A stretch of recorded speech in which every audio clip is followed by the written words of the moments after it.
پھر ایک سوال یہ پوچھا گیا تھا کہ اگر کوئی نامحرم آواز سن رہا ہو تو عورتوں کے لیے بلند آواز سے نماز پڑھنے کا کیا مسئلہ ہے؟ اب آج اس میں پتہ نہیں، چلیں بہرحال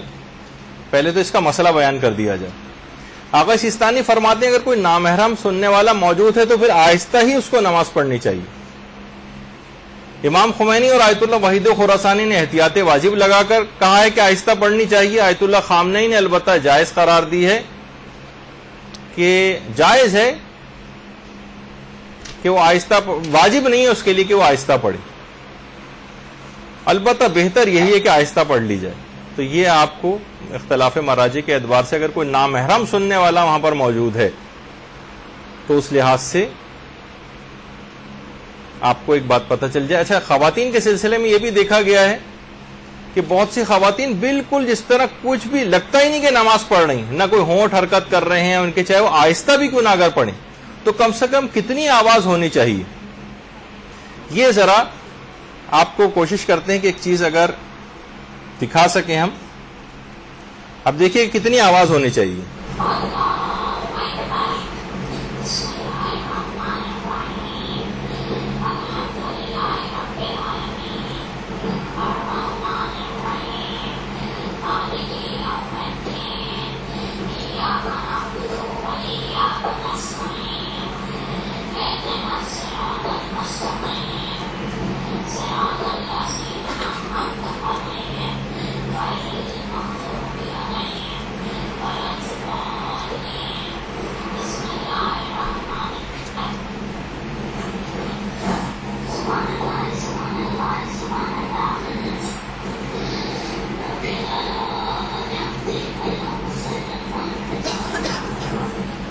بس آپ کو یہ سمجھانا کا مقصد یہ تھا کہ بالکل خاموش نہیں کھڑے رہنا ہے، لیکن ہلکی سی ایک آواز کم سے کم وہ آپ کو ضرور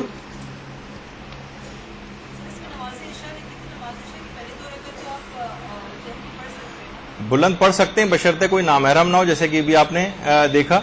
لیکن وہ نمازیں جو کہ آپ کو آہستہ بھی پڑھنی ہے تو بالکل یہ نہیں کہ آپ بالکل آواز کو، یعنی کوئی کسی بھی طرح کے نہ ہونٹ حرکت کر رہے ہیں نہ ہلکی سی زبان حرکت کر رہی ہے، بلکہ دل ہی دل میں نماز پڑھ رہے ہیں۔ یہ دل ہی دل والی نماز جو ہے یہ صحیح نہیں ہے، بلکہ کچھ نہ کچھ اتنی ہلکی کم سے کم آواز، اس کو بھی یہ نہیں کہا جائے گا کہ بالجہر پڑھی تھی، کیونکہ ہم نے آواز کو بہت زیادہ کیا ہوا تھا، ورنہ سرگوشی میں ہلکی سی اس طرح سے کم آپ کے کان تک ہلکی سی آواز جائے کہ آپ کیا پڑھ رہے ہیں۔ یہ بھی اخفاتی نماز شمار ہوتی ہے اور بالجہر شمار نہیں ہوتی، یعنی بلند آواز سے پڑھی جانے والی نمازیں اس طرح سے نہیں ہوتی ہیں۔ خاموش رہ کے بھی جو نماز پڑھی جاتی ہیں اس میں ہلکی، جیسے تسبیحات اربع وغیرہ پڑھی جاتی ہیں تیسری چوتھی رکعت میں، تو کم سے کم اتنی آواز، کچھ زبان کو حرکت ہو، کچھ ہلکی پھلکی سی کان میں بھی آپ کی آواز جائے، کم سے کم اتنی تو ہونی چاہیے۔ لیکن وہ خواتین اکثر دیکھا گیا کہ بالکل خاموش کھڑی ہیں اور دل ہی دل میں نماز پڑھ رہی ہیں، تو وہ چیز غلط ہے۔ تو ایک مسئلہ یہ ہوا جی، نماز کے دوران اگر پیغمبر اسلام کا نام نامی کان میں پڑے اس وقت درود بھیجنا